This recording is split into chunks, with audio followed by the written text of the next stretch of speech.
The rain came down hard that November evening at Earl Haig Gardens. Most people had gone home hours ago. But Officer James Thornton stood perfectly still beneath the memorial arch, water running down his uniform collar. He wasn't supposed to be there. His shift had ended at 6. But something in the air felt wrong. The gardens sat quiet in West London, a memorial to those who had fallen in service. Tonight, it would become the scene of something else entirely. Something that would shake the walls of Buckingham Palace itself. James had been a royal protection officer for 11 years. He knew how to blend into shadows, how to hear things others missed. Tonight, those skills would change everything. A black car pulled up to the eastern gate. No headlights. Just the soft crunch of tires on wet gravel. James pressed himself against the cold stone wall. His breath made small clouds in the November air. The rear door opened. Princess Anne stepped out, her face hidden beneath an umbrella. But James recognized her immediately. The way she moved, the set of her shoulders, this wasn't a scheduled visit. Nothing about this was scheduled. 3 more figures emerged from the car. James recognized 2 of them. Senior palace advisors. People who didn't leave the palace walls without reason. The third was a woman in a dark coat. Someone James had never seen before. They moved quickly through the gardens toward the memorial benches near the center. James followed at a distance, his footsteps silent on the wet grass. Every instinct told him to leave, to pretend he'd seen nothing. But something stronger kept him moving forward. Before we continue with what James heard that night, if you're drawn into this story, hit that subscribe button. This channel brings you real stories that most people never hear. Stories that matter. Now, back to that rainy evening. The group stopped at a bench beneath an old oak tree. James positioned himself behind a nearby hedgerow, close enough to hear but hidden in darkness. The rain provided cover for any small sounds he might make. Princess. Anne's voice cut through the night, sharp, controlled, but carrying something James had. Never heard from her before? Fear. This ends tonight, she said. I want names. I want proof. And I want it before morning. The woman in the dark coat opened a folder. Even from his hiding spot, James could see photographs inside. Documents with official seals. The woman's voice was steady, professional. Ma'am. The leak came from inside the household staff. We've narrowed it to 3 possible sources. All have access to private correspondence. All have shown irregular patterns in the past 6 weeks. One of the advisors shifted nervously. Your Royal Highness, if we move too quickly, we risk alerting others who might be involved. This could go deeper than we think. Princess Anne turned to face him. The umbrella tilted back slightly, and James saw her expression clearly. It was steel. Pure determination, deeper. Her voice dropped lower. Dangerous. My mother's private letters appeared in a tabloid last week. Letters written to her sister before she died. Do you understand what that means? Someone sold her grief, her private pain. For money. The silence that followed felt heavy. James felt his heart hammering in his chest. He'd read about those letters. Everyone had. The papers had called it the biggest royal scoop in decades. He'd never imagined what it had cost. Princess Anne stepped closer to her advisors. When she spoke again, her words were precise. Final. If the palace leaks again, there will be no warning. No second chances. I will personally ensure that whoever is responsible faces consequences they cannot imagine. Am I perfectly clear? The woman in the dark coat nodded. Yes, ma'am. We'll have the final report by dawn, but as the group began to move back toward the car, Princess Anne stopped. She turned slightly, her gaze sweeping across the gardens. For one terrible moment, James thought she'd seen him. His muscles tensed, ready to step forward to explain. Then her phone rang. Asterisk, asterisk, Princess Anne answered immediately. James couldn't hear the voice on the other end, but he watched her face change. The steel melted into something softer. Sadness, maybe. Or exhaustion. I understand, she said quietly. No, don't wake her. I'll be there within the hour. She ended the call and stood motionless for a moment. rain falling around her. We need to move faster. My mother asked for me. She's having trouble sleeping again. The woman in the dark coat closed her folder. Ma'am, we can have preliminary findings in 3 hours. Full report by morning, as promised. 3 hours then. Princess Anne started walking toward the car, then stopped once more. And remember, absolute discretion. If word of this investigation leaks, we'll know exactly where it came from. This conversation never happened. The group disappeared into the vehicle. The engine started softly. Red taillights faded into the rainy darkness, leaving James alone in the gardens. He stood frozen behind the hedgerow for a full minute. His mind raced through what he'd just witnessed. A secret investigation. A traitor inside the palace walls. And Princess Anne's promise of swift justice. James had sworn an oath to protect the royal family. But what he'd just overheard wasn't meant for anyone outside that small circle. Knowing this information put him in an impossible position. He walked slowly back to his car. Every step feeling heavier than the last. The rain had soaked through his uniform completely now, but he barely noticed. His phone buzzed in his pocket. A text from his supervisor. Need you tomorrow, 6 a.m. Palace detail. Extra security for private wing. James stared at the message. Tomorrow morning? Right when Princess Anne would receive her report. Right when someone's career and possibly their freedom would end, he drove home through empty streets, his headlights cutting through the darkness. His flat in Hammersmith had never felt so small. He changed out of his wet uniform and sat at his kitchen table, a cup of tea growing cold in his hands. Sleep wouldn't come that night. James lay in bed, watching shadows move across his ceiling, replaying every word he'd heard. The pain in Princess Anne's voice when she spoke of her mother's stolen letters, the determination, the promise of consequences. He thought about the 3 suspects. People he might know. People who served in the household staff, who smiled and did their jobs and went home to their families. One of them had betrayed everything. At 4 a.m, James gave up on sleep. He made coffee and stood by his window, watching London wake up. Delivery trucks rumbled past. Early joggers appeared on the sidewalks. Life continued as normal. But nothing felt normal anymore. He arrived at Buckingham Palace at 5:45. 15 minutes early, other officers were already there, gathering near the staff entrance. James recognized most of them. Good people. Loyal people, his supervisor, Chief Inspector Margaret Powell, approached with a clipboard. She was a woman in her 50s, sharp-eyed and no-nonsense. She'd been protecting the royals longer than James had been alive. Thornton, you're on the private wing today. 3rd floor. Nobody goes in or out without proper clearance. Understood? Yes, ma'am. James took his position, his heart beating faster. The 3rd floor. Where Princess Anne's office was located, where the investigation would conclude, the morning passed slowly. Staff members walked by with breakfast trays. Maids carried fresh linens. Everything appeared routine. But James felt the tension building like a storm about to break. At 9:30, the woman in the dark coat arrived. She carried a leather briefcase and moved with purpose. James stepped aside to let her pass, their eyes meeting for just a second. She knew. Somehow, she knew he'd been there. Officer, she said simply, nodding once before continuing down the hallway. James's mouth went dry. His palms began to sweat beneath his gloves. Did she recognize him from last night? Had Princess Anne mentioned seeing someone in the gardens?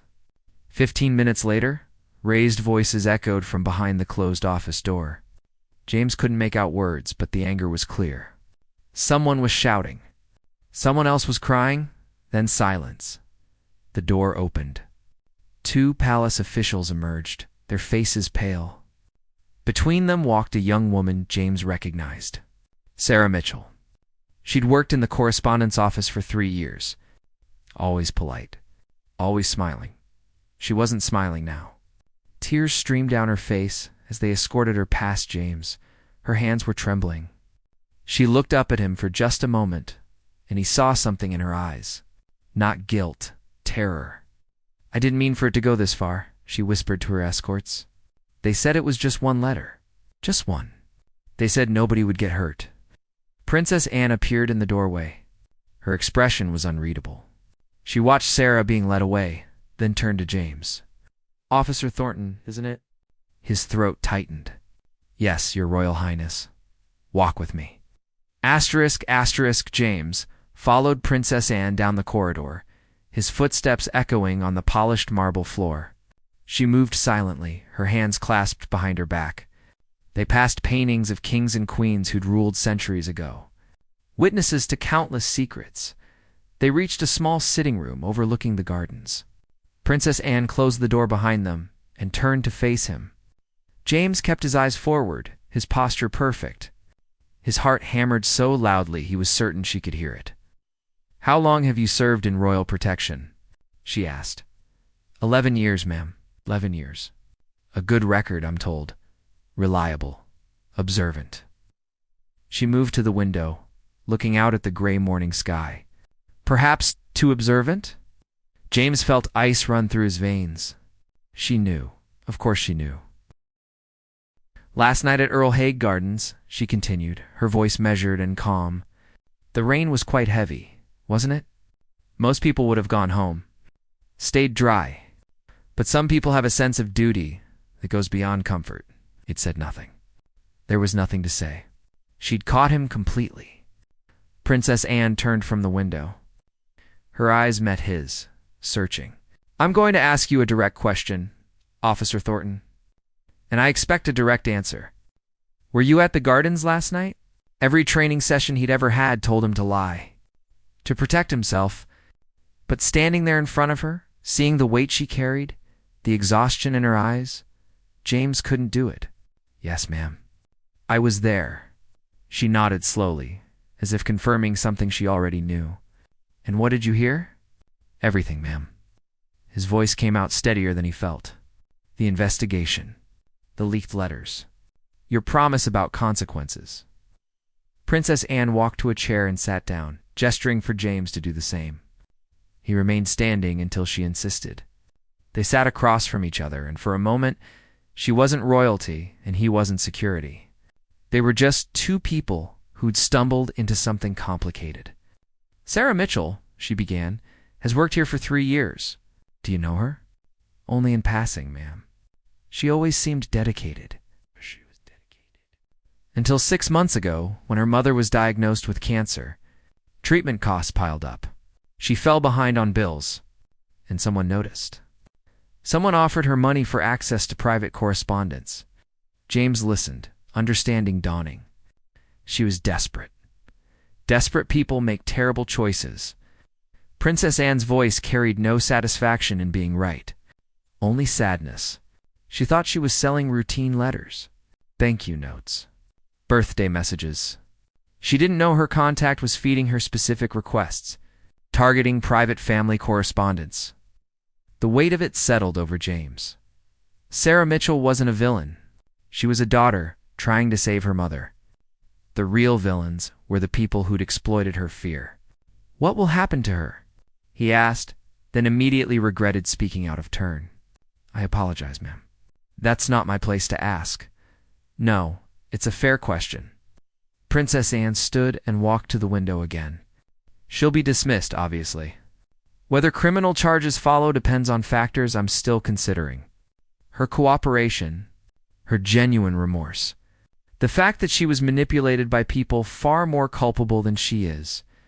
She paused, her reflection visible in the window glass. When she spoke again, her voice was quieter, vulnerable in a way James had never heard from any royal. "My mother is 86 years old, Officer Thornton. She's spent her entire life in service to this country. Every moment scrutinized. Every private pain eventually made public. Those letters Sarah leaked were written to my Aunt Margaret after she died. Letters about grief, about loneliness, about being human." James saw Princess Anne's hand tremble slightly before she steadied it. The papers printed them with mocking headlines, called her sentimental. Out of touch? They took her tears and sold them for profit. Do you understand what that does to a person? I can't imagine, ma'am. No, most people can't. She turned back to face him. Which brings me to you. You heard state matters discussed in private. You witnessed a confidential investigation. By protocol, I should have you removed from palace detail immediately. Possibly from the protection service entirely. James felt his career crumbling. Everything he'd worked for, gone because he'd been in the wrong place at the wrong time. Or maybe because he'd been unable to look away when he should have. I understand, ma'am, do you? Princess Anne studied him carefully. Because I'm not certain you do. You see, Officer Thornton, you're in possession of information that could damage this family significantly. If you chose to speak about what you overheard, if you decided to sell your story to the highest bidder, we'd have very little recourse. The accusation stung, but James understood it. Trust had been shattered. Why should she believe he was different from Sarah Mitchell? I would never do that, ma'am. I swore an oath. So did Sarah Mitchell. The words hung heavy between them. So did 7 other people in the past decade who broke that oath for money, for fame, for revenge. Words are easy, Officer Thornton. It's actions that reveal character. She walked to her desk and picked up a folder. James recognized it from the night before. The investigation report. I'm going to do something unprecedented, Princess Anne said. I'm going to trust you. Not because I'm certain of your loyalty, but because I have to believe there are still people of integrity in this world. People who understand that some things are more important than personal gain. She held out the folder. James stared at it, confused. Take it. Read it. Understand fully what you've become part of by being at those gardens last night. James took the folder with uncertain hands. The leather was cool against his fingers. He opened it slowly, aware that Princess Anne was watching his every reaction. The first page showed photographs. Sarah Mitchell meeting with a man outside a coffee shop. The same man handing her an envelope. Timestamps showed meetings stretching back 6 months. Every encounter documented in precise detail. His name is Marcus Brennan, Princess Anne explained. Former journalist. Fired from 3 papers for fabricating sources. Now he works freelance, selling stories to whoever pays the most. He approached Sarah at her mother's hospital. Overheard her crying on the phone about bills. James turned the page. Bank statements. Sarah's account showed deposits of £2,000. Then £3,000. Then $5,000. Each payment corresponding to a leaked document. She started small. Princess Anne continued. Guest lists for private dinners. Draft speeches. Things that seemed harmless. Brennan gained her trust. Then he asked for more. Personal correspondence. Private letters. By the time she realized what she was really doing, she was in too deep. The next section contained copies of the leaked letters. James recognized the handwriting. The Queen's distinctive script. He didn't read them. It felt like a violation even seeing them there. Sarah kept copies of everything Brennan asked for, Princess Anne said. Some part of her knew it was wrong. Maybe she thought they'd protect her someday. Instead, they became evidence of her betrayal. James closed the folder, unable to look anymore. Ma'am, why are you showing me this? Because you need to understand what's at stake. She took the folder back and returned it to her desk. Sarah Mitchell isn't the only one compromised. The investigation revealed to others. 1 in housekeeping staff. 1 in security. The word security hit James like a physical blow. Someone in his own ranks. Someone who stood post beside him. Someone he'd trusted. Who? The question came out before he could stop it. Princess Anne's expression hardened. I can't tell you that. Not yet. The investigation is ongoing. But it's why I need people I can absolutely trust. People who've proven they'll do the right thing, even when it's difficult. She returned to her chair, the authority settling back over her like a cloak. Officer Thornton, I'm offering you a position. A role that doesn't officially exist. You would report directly to me on matters of internal security. Your job would be to watch, to listen, to identify threats before they materialize. James felt the room spin slightly. Ma'am, I'm not an investigator. I'm protection detail. Exactly. Nobody suspects protection detail. You blend in. You're present but invisible. It's the perfect cover. She leaned forward, her gaze intense. "But I need to know right now if you're capable of this. If I can trust you with secrets that could destroy this family if mishandled." The weight of the decision pressed down on James. Accepting meant becoming something he'd never been before. A spy within the palace walls, watching colleagues, reporting suspicions, living with constant doubt about everyone around him. Refusing meant walking away from the royal family in their moment of vulnerability. It meant Princess Anne would have one less person she could rely on. And despite everything, James believed she needed allies. "Yes, ma'am," he heard himself say. "You can trust me." Princess Anne studied him for a long moment, as if reading his soul. Then she nodded once. "Very well. Your official duties remain unchanged. But you'll report to me weekly, more often if something urgent develops. We'll establish secure communication protocols. Nobody can know about this arrangement. Not your supervisor. Not your colleagues. No one. I understand. I hope you do." She stood, signaling the meeting's end. "Because if you betray this confidence, Officer Thornton, the consequences will be severe. Not threats. Not warnings. Just consequences. Am I clear?" "Perfectly clear, ma'am." James left the sitting room feeling like he'd crossed a threshold he could never retreat from. The hallway seemed different now. Every face suspicious. Every conversation potentially dangerous. He returned to his post outside the private wing. 2 hours passed in tense silence. He watched staff members go about their routines, wondering which ones were trustworthy, which ones might be selling secrets. The paranoia crept in like fog. At noon, Chief Inspector Powell appeared. "Thornton, word for you." James followed her to an empty conference room. She closed the door and turned to him with an expression he couldn't read. "You met with Princess Anne this morning," she stated.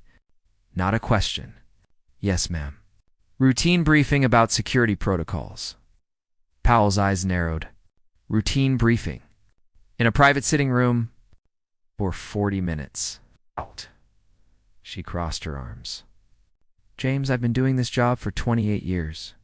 I know when something isn't routine." James kept his face neutral, his voice steady. "I was told the conversation was confidential, ma'am. Confidential." Powell stepped closer. "Let me tell you about confidential.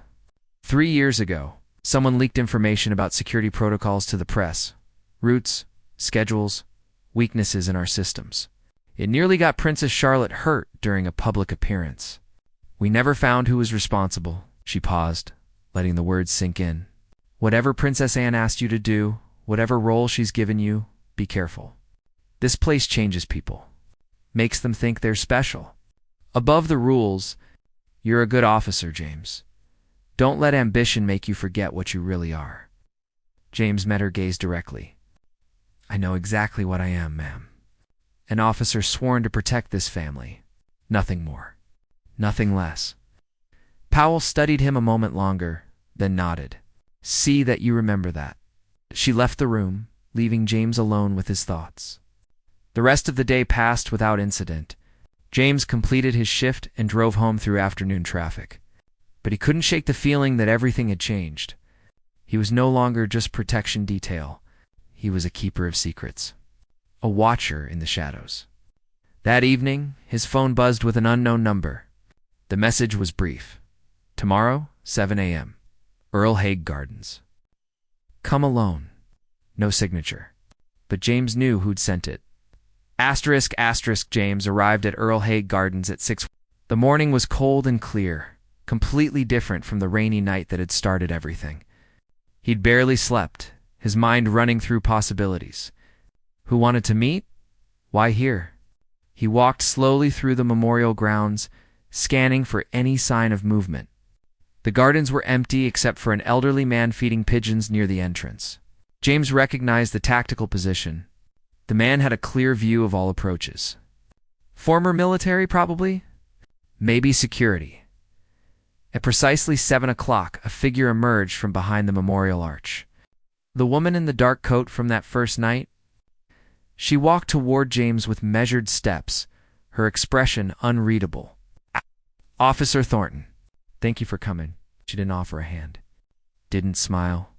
Just stood there, evaluating him. My name is Victoria Ashworth. I work in a department that doesn't appear on any official palace roster. Internal security, James said. Among other things. Victoria gestured toward a bench. They sat, and she pulled out a tablet. Princess Anne briefed me on your new role. I'm here to provide context you'll need. She swiped through images on the screen. Faces James recognized. Palace staff. Security personnel. Members of the household. These are people currently under observation. Not suspects necessarily.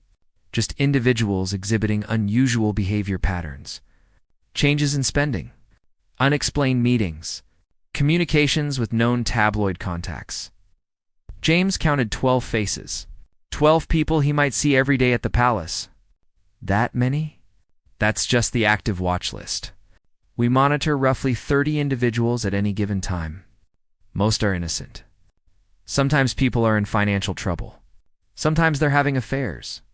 Sometimes they're just unhappy and considering leaving service.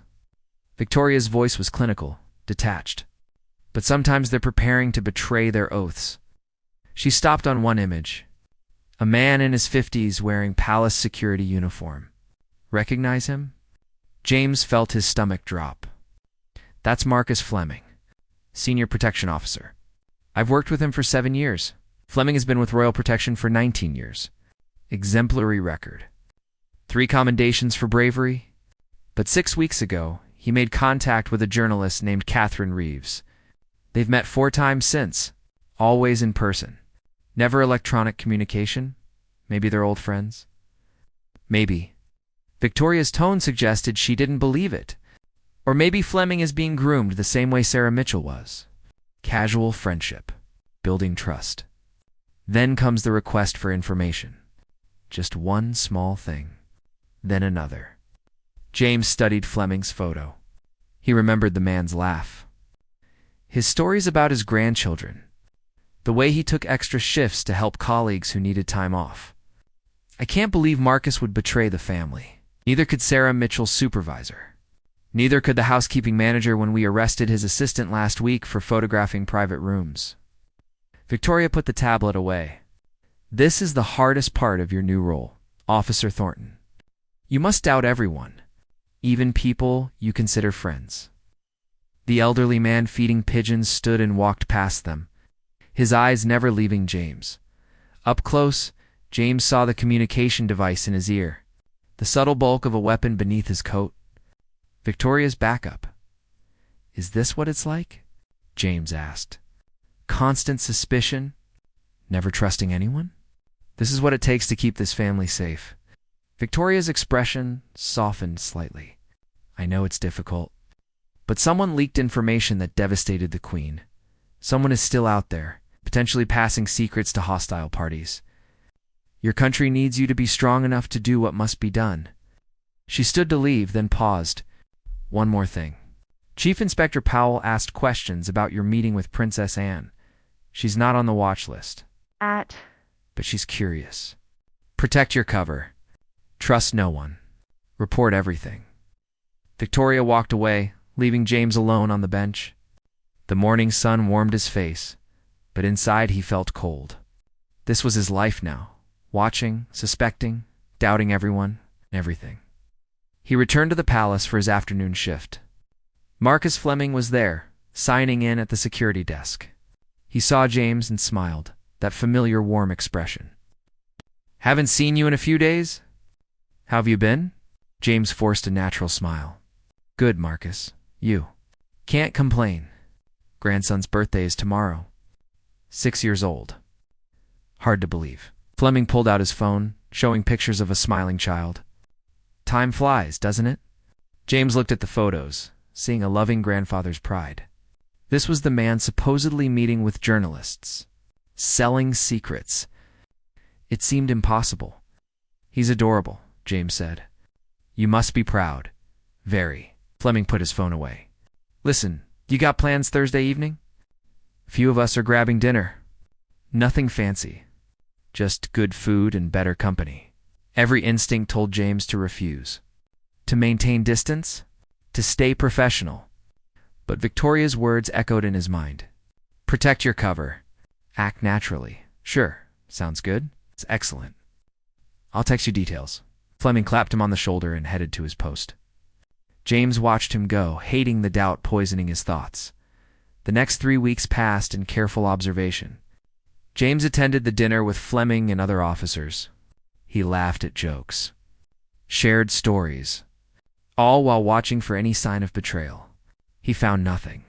Fleming was exactly what he appeared to be, a dedicated officer and family man. But James's reports to Princess Anne continued. Every Tuesday morning, he sent encrypted messages detailing observations.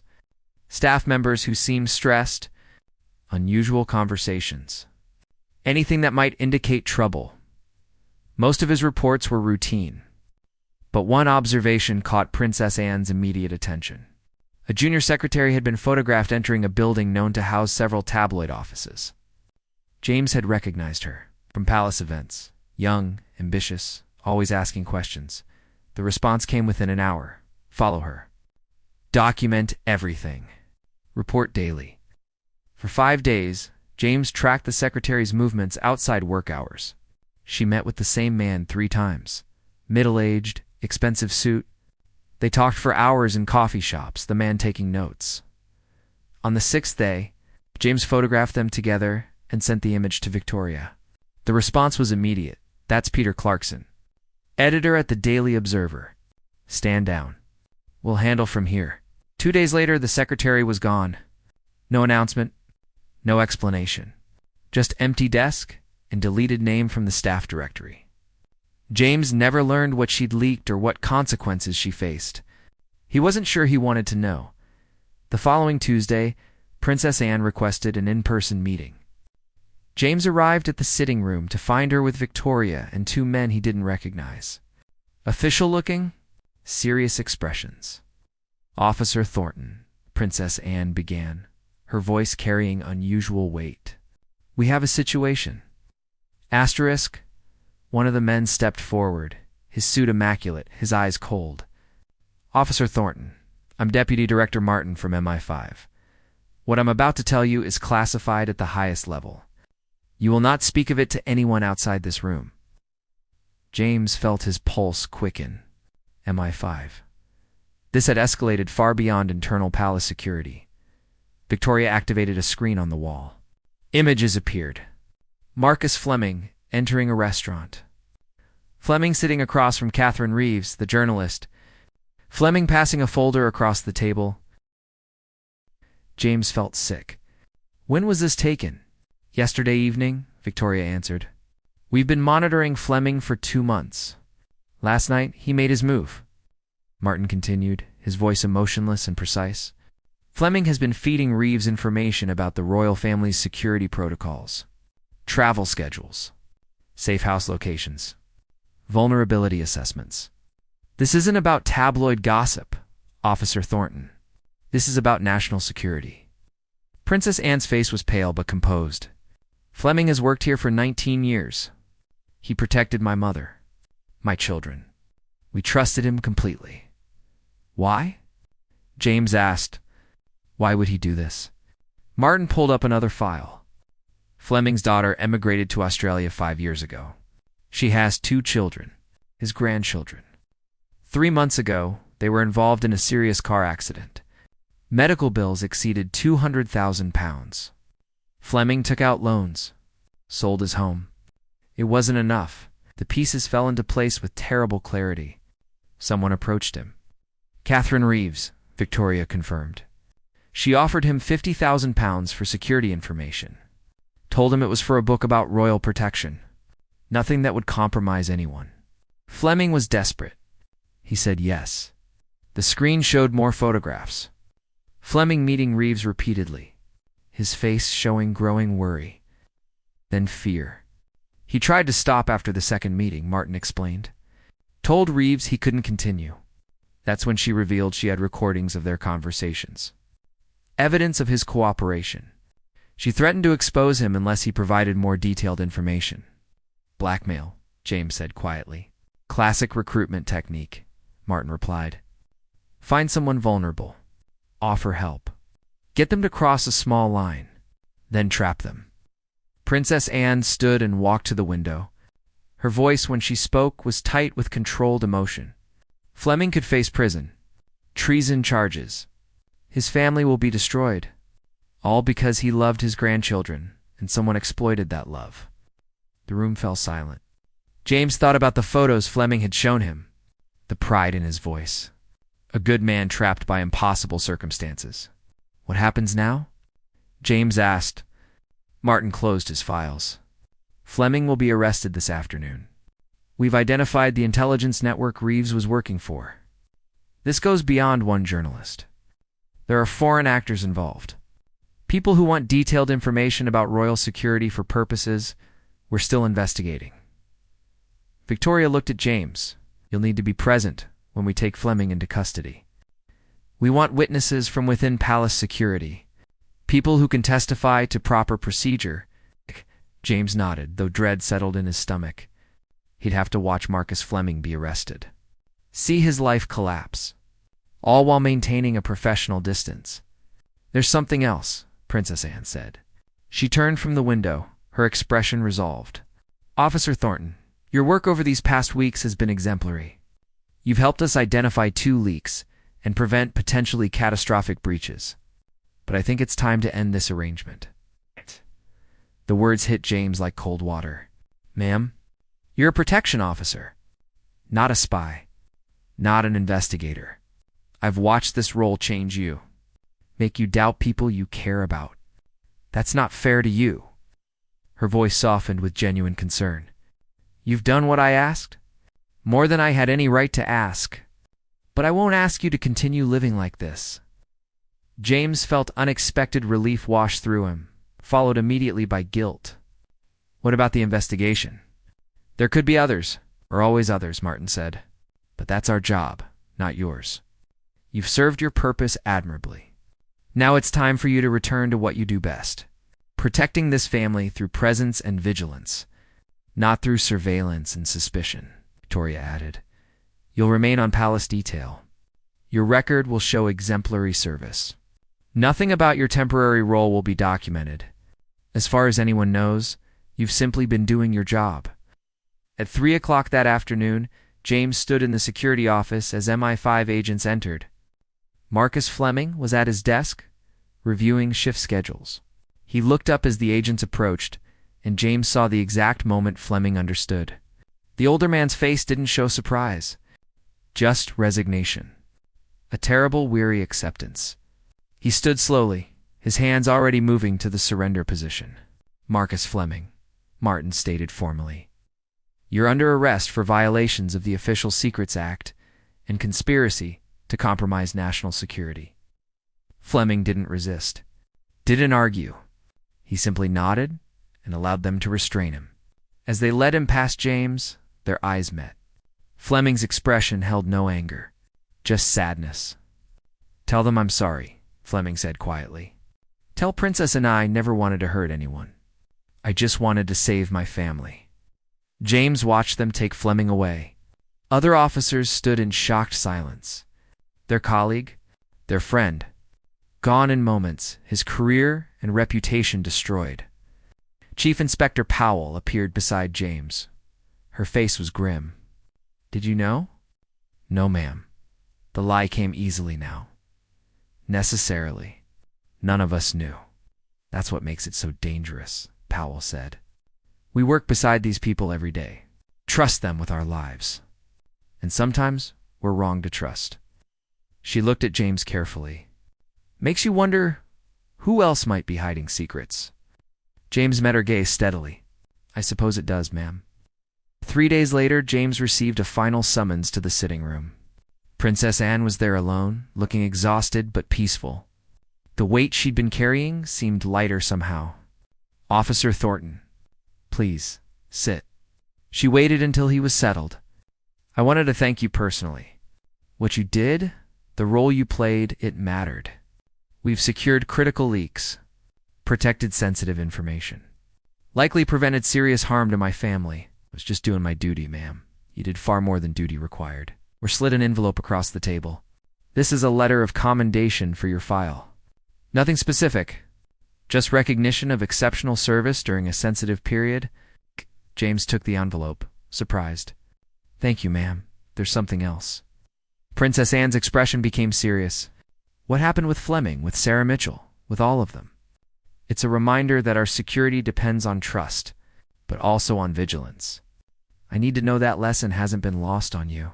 Hasn't, ma'am. Good.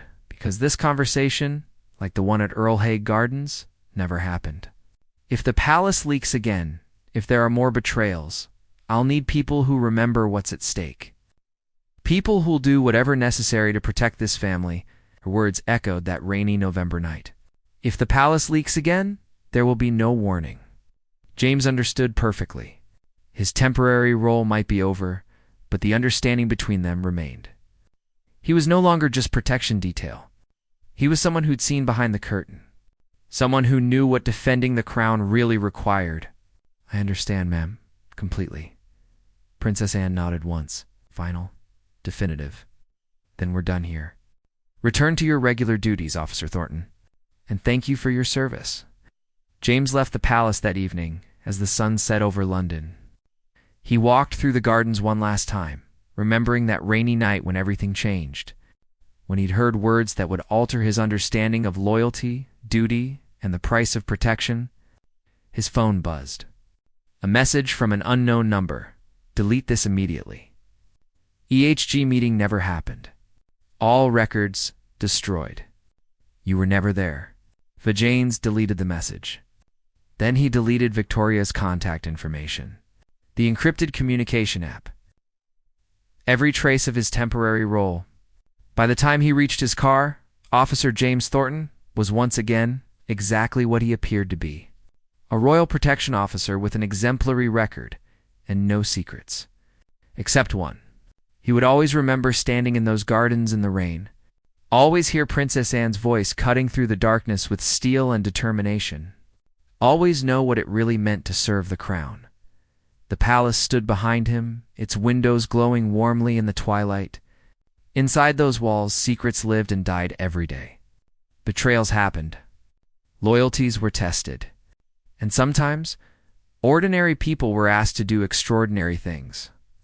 James drove home through the London evening, just another officer finishing another shift. To anyone watching, he was unremarkable, forgettable, exactly how he needed to be. Because the best protection wasn't always visible. Sometimes it was a silent observer in rainy gardens, a keeper of secrets, a witness to promises that could never be spoken aloud, but would never be forgotten. If the palace leaked again, there would be no warning. James would make certain of it.